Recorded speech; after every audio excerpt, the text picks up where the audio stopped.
Welcome to Tailboard Talk, a fourth shift fitcast.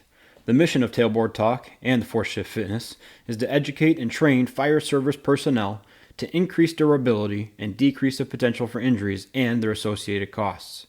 My name is Chris Morella, owner and founder of Fourth Shift Fitness. I'll use my experience as a personal trainer, strength coach, and 15-year veteran of the fire service to deliver tips, tricks, lessons, and information specifically geared towards the health and wellness of firefighters and paramedics. Each episode, you'll leave with immediate deliverables that will improve performance and resilience and keep you in the fight through your career and into retirement. Let's get into it.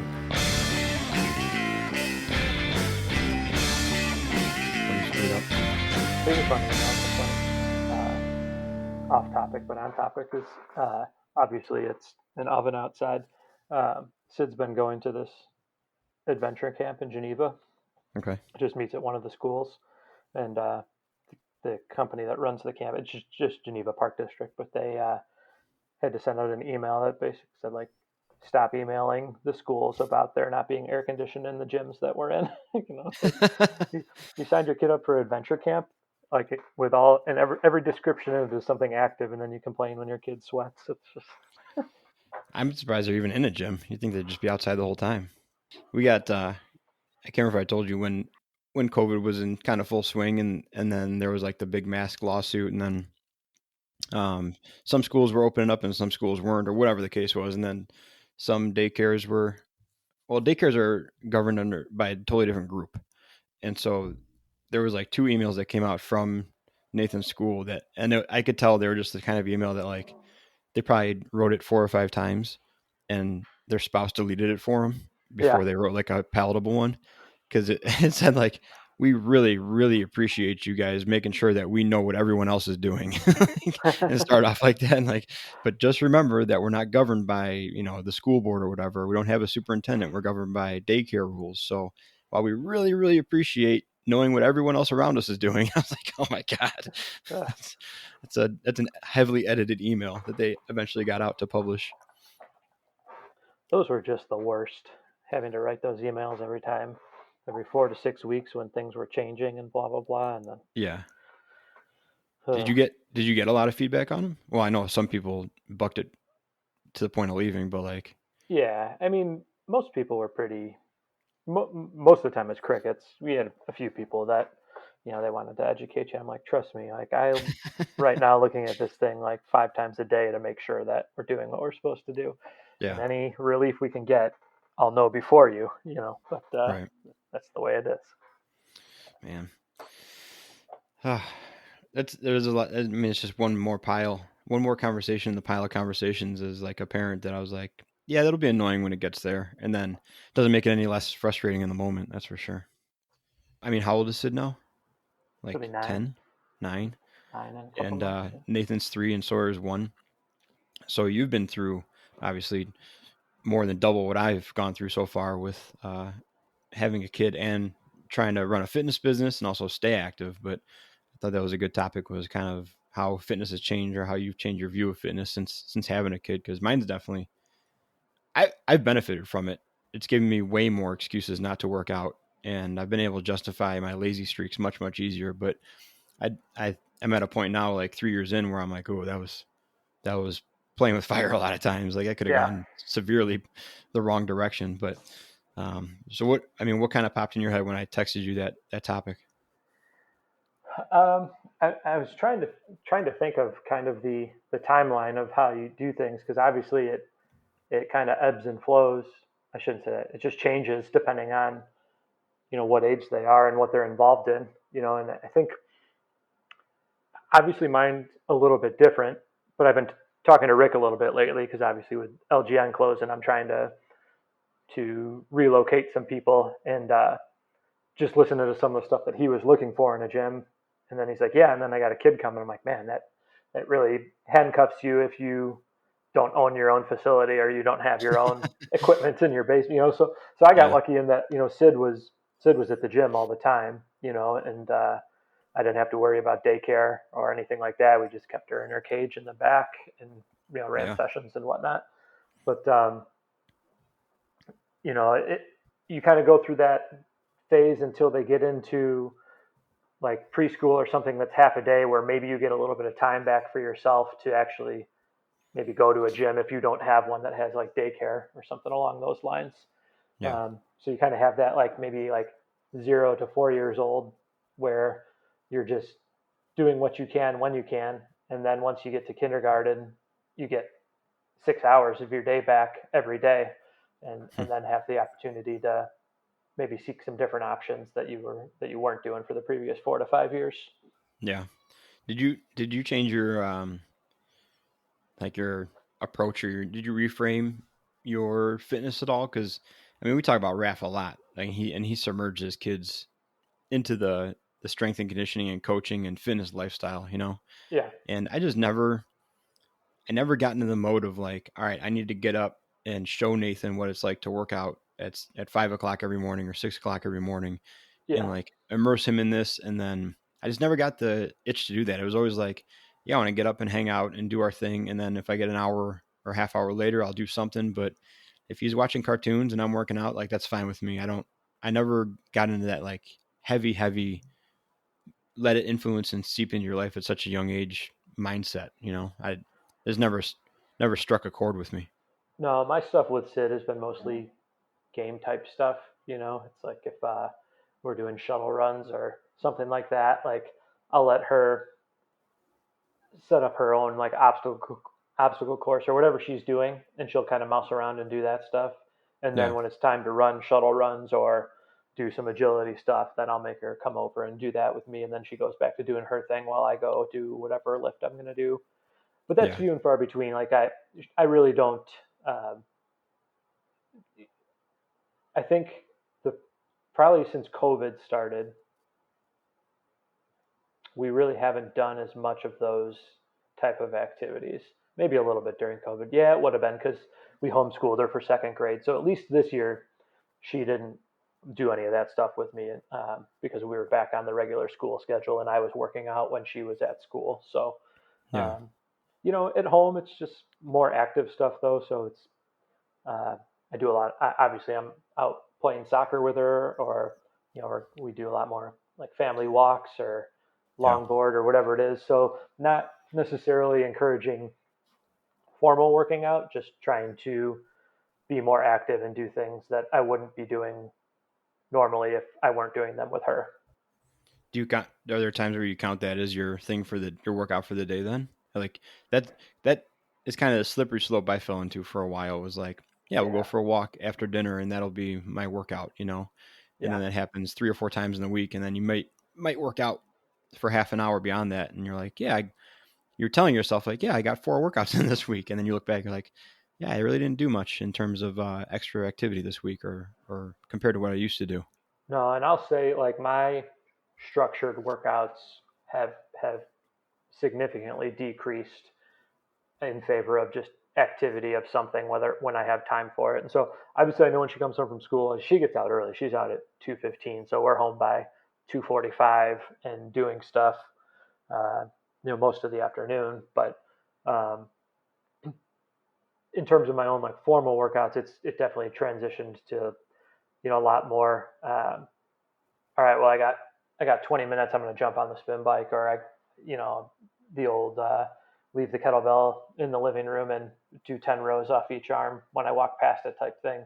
Yeah, So a lot more pockets of 5 to 10 minute worth of activity versus all right, here's my dedicated hour to hour and 20 minutes to go through an actual like structured training session.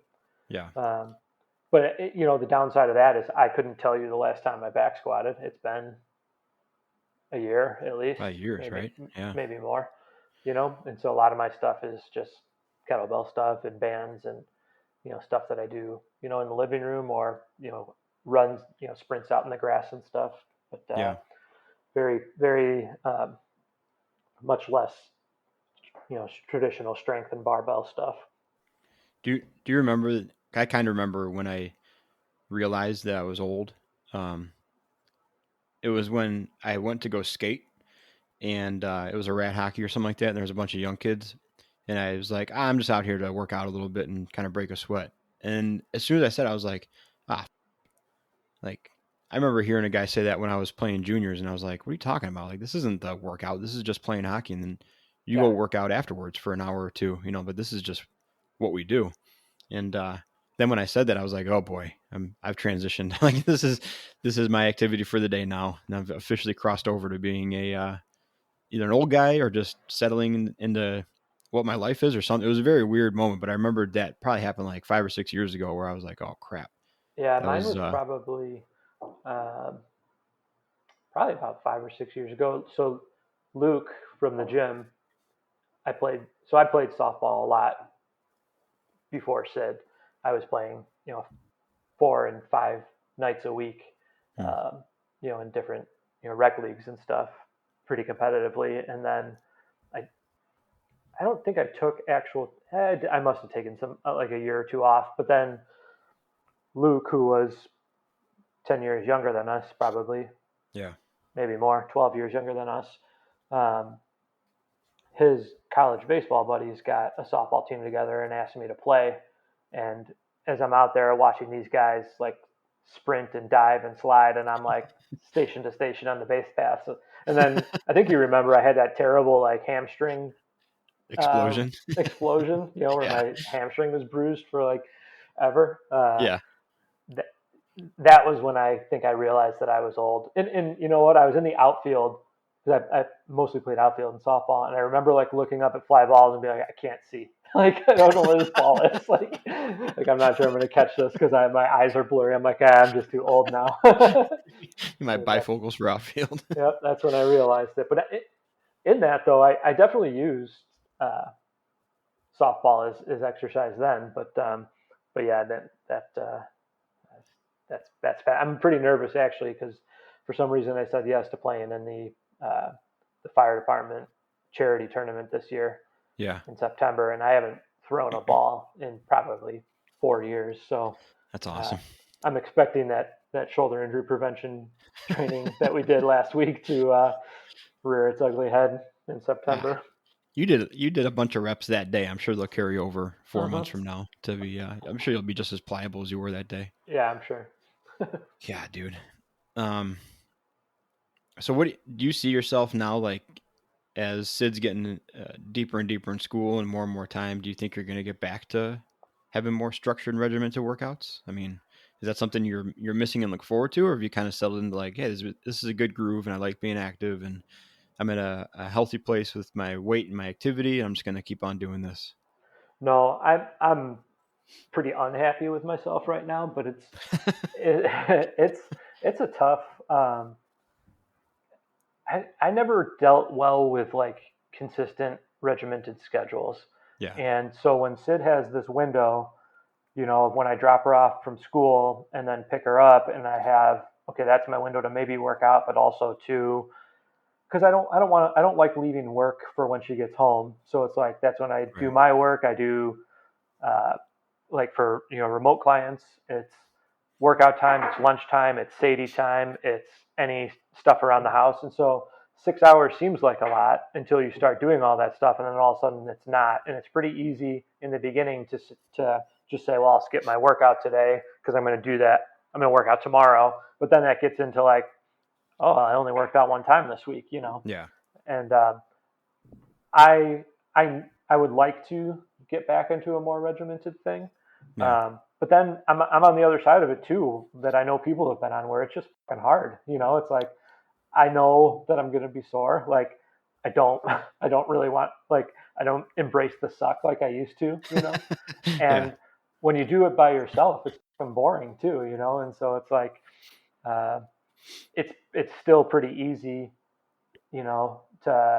to skimp on stuff if there's other stuff that I need, that I feel like I need to prioritize. yeah. Um, Or just like doing nothing is cool sometimes too. yeah, Just because we're so always. busy at work, and then even if you're just hanging out with Sid, even if and the same for me, if I'm just hanging out with Nathan and Sawyer, like it's not we're not all on our phones just hanging out. It's pretty active, so and it's Right. loud constantly, Hmm. and there's always something to correct or guide him away from some calamity we're trying to avoid. So Right. like doing nothing for an hour used to be outlandish. You'd be like, that sounds pretty boring. But now I can easily sit and watch YouTube videos or a Netflix series for 2 hours and not feel bored. Like I just feel Right. like I'm okay. And Yep. that's you kind of talked about like you don't want to save work for when Sid's home. That's the biggest hurdle that Katie and I have had is we feel like if the kids are up and we're here, like we should be with them. Right. And it was so hard to uh, like be in the basement working out and hear them playing upstairs. Hmm. Not even like I know they're not doing anything amazing. Like they're just doing whatever they want to do with their toys and watching movies and stuff. But I Right. feel like why would I be down here when I can just be up there? Like what am I doing down here? Yep. Um, so uh, every time I've done it successfully, like gone to the garage, like gotten a little bit of separation and known that they're fine and they're going to be doing their thing, and they truthfully could care less if I'm there or not, Right. um, and just do a workout. And I'm like, oh, I could do that more often.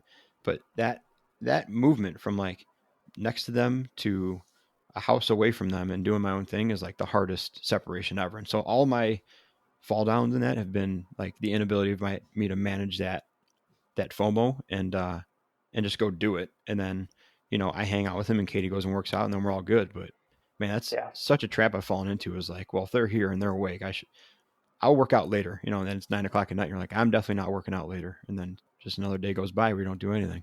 Yeah. And it's funny because that used to be my workout time. Like when I worked at Export, it was 9 o'clock, 10 o'clock, and it would be no big deal for me to be starting my workout then. And there's been some times where I'm like, oh, I'll do something real quick after Sid goes to bed, and it's like 8:30, and I'm like, Yeah. it's not gonna Who happen. was that person I was talking to Yeah. earlier? Like, Yep. yeah, My that's thing with when, her is, and God bless her, but I'll go up there and she'll be entertaining herself with whatever, and not want to be involved with me. And yeah, then I'll be like, okay, well, I'll go get started on this. And then like 5 minutes into that, she's like, Daddy, you want to go play some soccer? And I'm like, God, of course I do. Yeah. sure. Yeah. Yeah. I would always work out. I would rather work out later at night than early in the morning still to this day. But Yeah. yeah, I guess to a certain point, because then you get to the point where it's like, okay, it's 8 o'clock and Nathan's finally sleeping. How about I hang out with Katie for like more than 4.5 minutes throughout the day, and just totally content with hanging out on the couch, even if we're both on our phones or she's watching something and I'm doing work, like just being in the same room without a constant attention suck, um, just is okay, and Hmm. so then it gets even one more layer where it's like, okay, I'll tell Katie I'll go work out at night, and again, she could not care less if I'm in the room hanging out with her because at that point she's just as fried as me, and she's like, you can go on the moon for all I care, just get out of here. Right. But I still feel guilty going in the basement or going in the garage and working out because it's like I feel like it's time I could be spending with Katie now since the kids are sleeping. So I mean, it all comes down to managing your own neurotic brain, um, and that's been by far the hardest learning curve, and I'm still figuring out how to do it. Uh, it's becoming easier because Nathan's finally getting to the point where he does get engaged in something. Like he will sit down and watch a movie for more than 5 minutes, or he will like color for 10 minutes or something like that. Hmm. So I do feel like okay, he's occupied by that thing and he's enjoying it. So now I can break away, as opposed to before it was like you could you could do anything amazing in front of him and be like, next, and just move on and be like, crap. So I'm looking forward to learning that more and getting better at that. But man, it's been a real struggle. And then Hmm. about 3 days in, my dysmorphia takes over and I'm up until 10 o'clock at night doing kettlebell swings. And Katie's like, you have some issues. I'm like, Yep. yeah, I'm right. I do. Sure do. Yeah. They don't stop here. Confirmed. Yeah. Confirmed. Wait till you hear what I'm talking about in my head. Oh my God. Yeah. Yeah, dude. So have you, so how do you develop a plan then? Like, do you Sid's old enough now where you can be like, hey, listen, are you cool for the next hour? Because I got to go do this because Daddy wants to go work out. So can you chill for an hour? Like, how do you manage that now with her being, more of an actual human compared to my kids? I manage it either with, um, obviously with Tay being in education, she puts a pretty high standard on reading. So Mm. I can always get 30 minutes of reading out of setting a timer for Sid and saying this is your 30 minutes of independent reading, and then I know that I got 30 minutes to myself to work out if I need Yeah. to, and she's independent enough that she'll go up in her room and read, you know. Yeah. So that's kind of my fallback if I'm uh, trying to find time and wedge it in there with her around. That's usually my go-to with it. Um, places around here like Gail Borden, the library's done like a really good job of like reading programs and stuff, so you can incentivize it for them too. Um, so when those programs are going on, like Sid obviously wants to read because she wants the incentives of, you know, turning in the minutes that she's read. Yeah. But we also incentivize like her electronics and stuff here. So if she wants to play on the Switch or anything, she's got to buy in with reading first Mm. or math or something along those lines. Um, so it all kind of all goes back to that. Is like normally I know that I have 30 minutes of emergency time that I can sit her down and have her read and get 30 minutes of something done. Yeah. I guess it's just using that emergency time to like do something for yourself instead of continuing to serve the house or cleaning something Right. up or another random project, right? Yeah. Yeah. And that's typically when it comes out is that otherwise I don't usually go to that unless I absolutely need it. Yeah. All right. So last part, I think we talked about this before, relatively. I mean, it can be a heavy topic. I don't really feel the weight of it yet, but we've, I've seen several people be like, yeah, I work out because, um, I don't know how much longer I'll be able to pick up and throw my kid in the pool, or like, I want to be able to go on hikes with my kid when they're 20 or whatever. And I don't feel that yet because I still feel pretty physically able, and Nathan's still young enough where I'm like, we got time till that gravity hits me. Um, and I also feel like I'm at a point where I can sustain like the level of fitness I'm at now. I'm not a super fit person anymore, so I feel like I'm at a good level where I can keep this up for a longer time. Have you had those moments though where you're like, man, I gotta get this body in shape because Sid's feeling awful heavy today, and I gotta keep getting stronger or keep the same level so I don't lose track of that. Yeah. Um, that reminds me of like the terrible meme that's like I can't remember exactly how it goes, but it's basically like you'll lift your kid up for the last time, but you won't know it's the last time. I think that's what we talked about before. Yeah, I Yeah. think we had sent that back and forth or something like that, and I was like, "What are you doing? Like, Yeah. why are we Get a talking good about this?" get a good cry over that one. But Yeah, like, hey, thanks, man. I'm gonna go throw my phone in the ocean real quick. right. Um, so my motivator is a little more of like, Tay's 10 years younger than me, and Mm. so at some point I don't want to be a bigger burden on the two of them, uh, than I need to be. And so a lot of my motivation is knowing that, even for Sid, we had Sid when I was 32, and so I'm not the old dad, but I'm one of the older dads in her class. And so it's Yeah, like, I still want to be able to be involved in a lot of the stuff that she does. And so that's a lot of the motivation to keep going is, to know that there's that age gap that's a little bigger than some couples and some families, and that if I want to continue to keep up with them and do the fun stuff that we like doing as a family, then I'm gonna have to keep my ass moving. is that like an actual thought in the front of your head though? Like, is that something that where you're like, I don't want to work out today, and then you fall back on that because it's never been Yeah, that for me. It is. it is for me. I'm to the that's what working out is for me now. I've kind of stopped looking in the rearview mirror of like this is what I used to do when I was, uh, you know, still athletic and still lifting, moving bigger weights. Yeah. But it's kind of this, I kind of have the conversation with myself that I have with a lot of the guys that are coming back from injuries of like we're not concerned with getting you to where you were. We're concerned with getting you to the finish line happy and healthy so that you can enjoy the retirement that you've beat yourself up for the last 30 to 35 years. Yeah. And so that's in the forefront of my mind most of the time of like the finish line versus the present. And that's Yeah. why for me it's a lot easier for me to not worry about structured workouts and percentages and things along that lines, and why I can just be content with I don't feel like doing it today, but I'm gonna just do 100 kettlebell swings throughout the day today, and go for a walk because at least I'm moving the needle in the right direction and Yeah. not, going backwards. Um, so Well, yeah, like so that ends up being in the forefront for me now. I would like to applaud you on your seemingly healthy relationship with exercise. Stark contrast to mine because mine is still based largely off of aesthetics, and I still like getting sore, and I still like we talked about before. Like I like working hard at something and like Mhm. kind of grinding through and feeling strong, Yeah, And I gotta tell you, like I know that's probably not the right. And then I feel like a fat lump, and I start looking in the mirror like feeling angry at myself if I don't work out for a while because I'm like, man, you look terrible and you're getting flabby, and finally got the dad bod going, and I'm like, okay, time to go back into the routine for a little bit. I think the only difference is I don't swing to like an extreme routine. I just get back into what I am accustomed to doing at like a decent pace.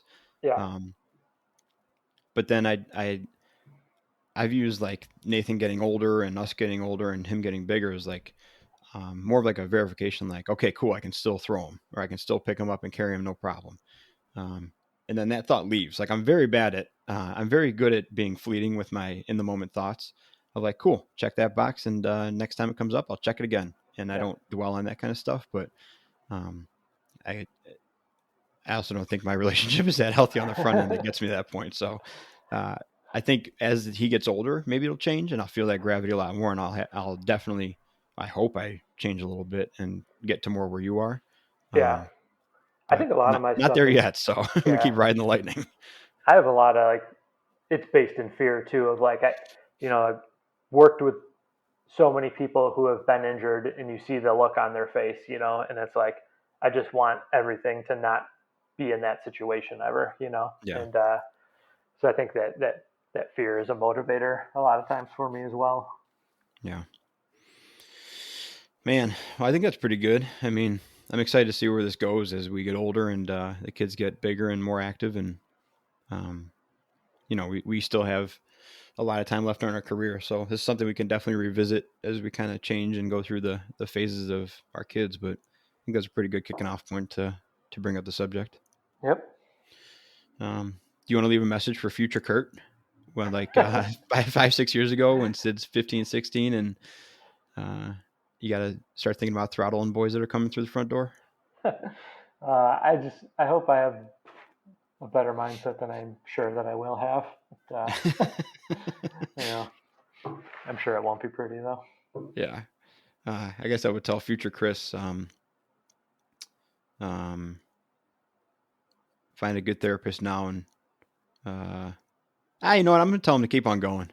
Yeah. It's worked so far. Just hit it, dude. Figure it out, Yep. and when something hurts, I think double down and see if you can just break it loose, and it'll be fine. That seems to work for most people. Also, keep Oh, you using humor to mask your emotions and not address the real topics. All right. right. Exactly.